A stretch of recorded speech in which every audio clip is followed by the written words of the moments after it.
여러분 안녕하세요. 찾아가는 새벽기도 시카고 예수사랑교회 조선영 목사입니다. 오늘도 어김없이 찾아오시는 주님의 은혜와 평강이 여러분의 가정과 일터 그리고 오늘 처하게 될 모든 곳에서 풍성하게 경험되기를 기도합니다. 찾아가는 새벽기도는 기쁨의 언덕으로 라는 연합감리교회 공식 말씀 묵상집을 본문으로 사용하고 있습니다. 오늘 우리에게 주시는 하나님의 말씀은 마태복음 5장 1절에서 12절까지 말씀입니다. 제가 읽어드리죠. 예수께서 무리를 보시고 산에 올라가 앉으시니 제자들이 나아온지라. 입을 열어 가르쳐 이르시되 심령이 가난한 자는 복이 있나니 천국이 그들의 것이미요. 애통하는 자는 복이 있나니 그들이 위로를 받을 것이미요. 온유한 자는 복이 있나니 그들이 땅을 기업으로 받을 것이미요. 의에 줄이고 목마른 자는 복이 있나니 그들이 배부를 것이미요. 긍휼히 여기는 자는 복이 있나니 그들이 긍휼히 여김을 받을 것이미요. 마음이 청결한 자는 복이 있나니 그들이 하나님을 볼 것이미요. 화평하게 하는 자는 복이 있나니 그들이 하나님의 아들이라 일컬음을 받을 것이미요. 의를 위하여 박해를 받는 자는 복이 있나니 천국이 그들의 것임이라. 나로 말미암아 너희를 욕하고 박해하고 거짓으로 너희를 거슬러 모든 악한 말을 할 때에는 너희에게 복이 있나니 기뻐하고 즐거워하라. 하늘에서 너희의 상이 큼이라. 너희 전에 있던 선지자들도 이같이 박해하였느니라. 아멘. 오늘 본문에서 예수님은 산에까지 따라 올라온 제자들과 무리들에게 하나님 나라의 8가지 복에 관해서 말씀해 주십니다. 1절에 예수께서 무리를 보시고 산에 올라가 앉으시니 라고 했는데요. 예수님께서 산 위에서 가르쳐 주신 말씀이라고 하여 산상수훈이라고 합니다. 그리고 그 산상수훈의 많은 내용 중 가장 처음으로 오늘 하나님 나라의 이 8복에 대해서 말씀하신 것입니다. 이 8가지 복의 내용을 보면 사람들은 솔직히 이런 종류의 복을 별로 받고 싶어 하지 않을지도 모르겠습니다. 9절마다 8번이나 복이 있다는 말이 반복되고 있는데요. 원어로는 마카리우스라고 합니다. 그런데 이 마카리우스라는 단어는 헬라인과 또 히브리인들이 조금 다른 뜻으로 사용합니다. 헬라인에게 있어서 마카리우스는 최고의 행복이란 뜻으로 쓰이고요.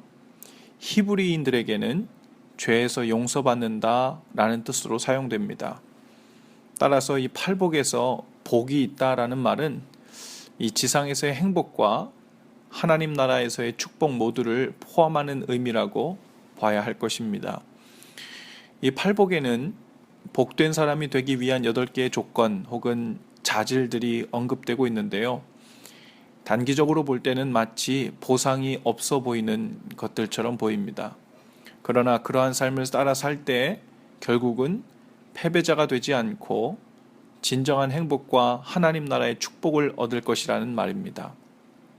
예를 들어서 3절에 심령이 가난한 자는 복이 있나니 천국이 그들의 것이미요 라고 했습니다. 심령, 즉 마음이 가난한 사람을 나타내는 원어는 프로코스인데 거지나 극빈자를 의미합니다.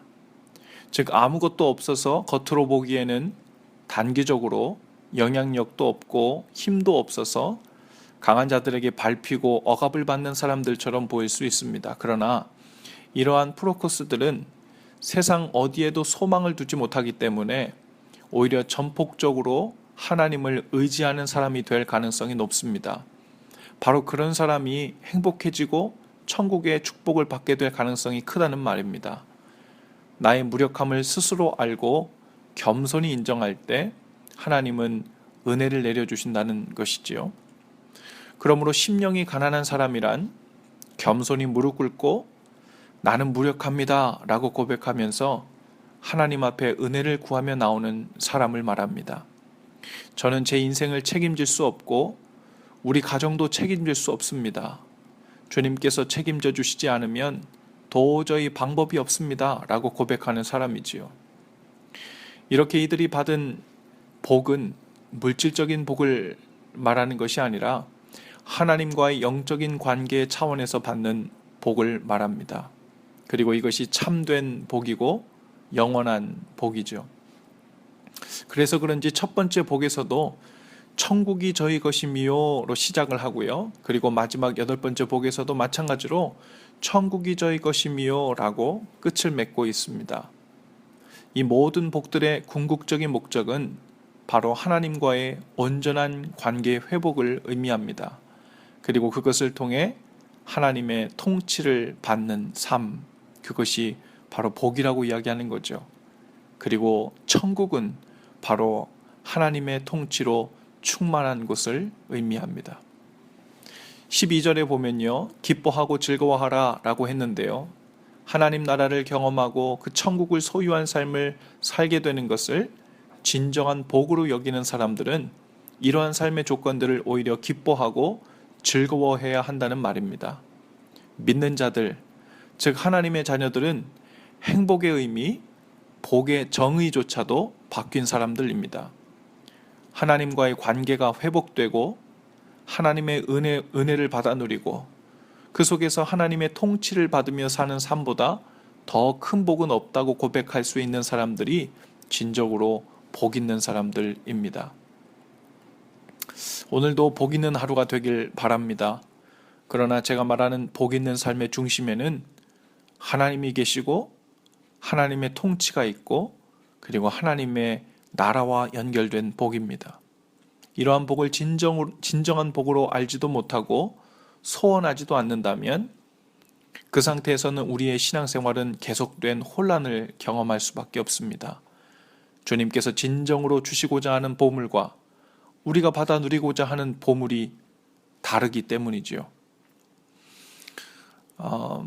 오늘도 주님께서 주시는 진정한 복을 받아 누리는 저와 여러분들 다 되실 수 있기를 바랍니다. 함께 기도하시죠.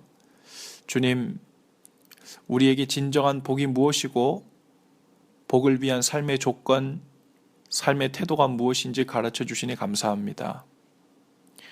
이제는 시험거리, 불평거리로 여겼던 우리 삶의 불편한 조건들조차도 주님과 가까워지고 은혜를 누리는 통로가 되고 있다면 감사로 반응할 수 있는 마음을 허락해 주옵소서. 이 시간 이 말씀을 듣고 마음으로 함께 기도하고 있는 모든 분들에게 진정한 복을 알아보는 눈과 마음을 주시고 이 모든 조건 속에서도 진정으로 기뻐하고 즐거워할 수 있는 은혜를 주옵소서. 예수님 이름으로 기도합니다. 아멘. 여러분 오늘도 예수 사랑으로 화이팅입니다. 내일 또 뵙지요.